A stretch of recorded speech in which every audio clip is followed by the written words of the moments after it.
اعوذ باللہ من الشیطان الرجیم بسم اللہ الرحمن الرحیم. ڈیئر اسٹوڈنٹس، السلام علیکم ورحمۃ اللہ وبرکاتہ. میں ایک بار پھر آپ لوگوں کی خدمت میں حاضر ہوں. یہ ہمارا 11th کا کلاس ہے جس میں آج ہم جگر مراد آبادی کی غزل نمبر 1 کی تشریح بھی کریں گے اور ساتھ ساتھ پڑھیں گے بھی. جیسے آپ اپنے اسکرین پر دیکھ رہے ہیں، غزل کا مطلع ہے: کیا خاک سیر کیجئے دنیا و رنگ بو کی، کیا خاک سیر کیجئے دنیائے رنگ بو کی، مہلت نہ آرزو کی فرصت نہ جستجو کی. شاعر غزل کے مطلع میں فرماتے ہیں کہ یہ دنیا ایک چمن کی طرح حسین و رنگین ہے، لیکن ہم جیسے لوگ اس چمن کی سیر کیا خاک کریں گے کہ ہم تو گردش ایام میں اس قدر الجھے ہوئے ہیں. گردش ایام میں یعنی کہ دن و رات میں ہم اس طرح الجھے ہوئے ہیں کہ نہ خواہشات کی فرصت اور نہ آرزو کی مہلت. یعنی کہ ہم نہ اپنی خواہشات پوری طرح ان کا مزہ لے سکتے ہیں اور نہ آرزو پوری ہماری ہو سکتی ہے. جب تک انسان کی آنکھیں کھلی ہیں تب تک انسان آرزو، خواہشات، تمنائیں کرتا رہتا ہے، لیکن کبھی پوری ہوتی نہیں ہے. تو غزل کا دوسرا شعر: یہ حد آخری ہے عاشق کی جستجو کی، یہ حد آخری ہے عاشق کی جستجو کی، بن بن کے مٹ رہی ہیں، بن بن کے مٹ رہی ہے ہر مشکل ہر شکل آرزو کی.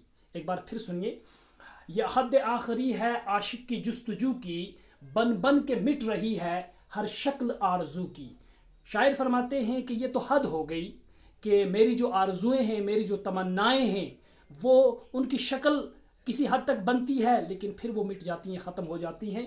تو اس میں اس کی تشریح اس طرح ہے. اس شعر میں شاعر فرماتے ہیں کہ عاشق کی ہر تمنا خاک میں مل گئی ہے.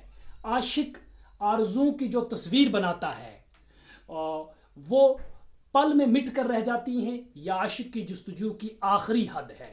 یعنی کہ عاشق جو جستجویں، جو آرزویں، جو خواہشات، جو تمنائیں کرتا ہے، اس کی شکل کسی حد تک بنتی ہے لیکن پھر وہ ٹوٹ جاتی ہیں، ختم ہو جاتی ہیں. تو غزل کا تیسرا شعر: یہ ترک جستجو بھی کیا ترک جستجو ہے. ترک کہتے ہیں چھوڑ دینے کو، جستجو کہتے ہیں تمنا کو، خواہش کو. تو شاعر فرماتے ہیں یہ ترک جستجو بھی کیا ترک جستجو ہے، اس میں بھی پا رہا ہوں ایک شان جستجو کی. یعنی کہ جو تمنائیں ہیں، جو آرزویں ہیں، جو خواہشات ہیں، میں نے ان کو ترک کر دیا، میں نے ان کو چھوڑ دیا کہ اب کوئی خواہش نہیں کروں گا، اب کوئی تمنا نہیں کروں گا. لیکن چھوڑنے کے باوجود بھی مجھے پھر بھی اس میں کوئی نہ کوئی جستجو نظر آتی ہے. تو شاعر فرماتے ہیں، یعنی کہ جگر مراد آبادی فرماتے ہیں کہ میں نے اپنی خواہشات کو چھوڑ دیا لیکن ترک جستجو کے باوجود بھی میری جستجو جاری و ساری ہے. میرے چھوڑنے کے باوجود بھی یہ جاری و ساری ہے، کیونکہ عاشق محبوب کی جستجو کو ترک نہیں کر سکتا، چھوڑ نہیں سکتا.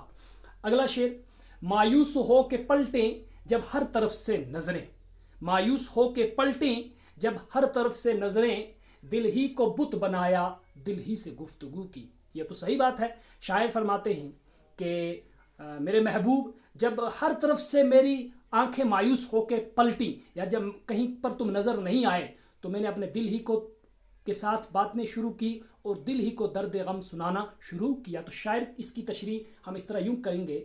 شاعر فرماتے ہیں کہ جب انسان کی امیدیں ٹوٹ جاتی ہیں، جب اس کی امیدیں ٹوٹ جاتی ہیں تو پھر انسان اپنے دل سے ہی باتیں کرنے لگتا ہے اور وہ اپنے دل کو ہی اپنا دوست سمجھتا ہے اور اپنا حال دل سناتا ہے.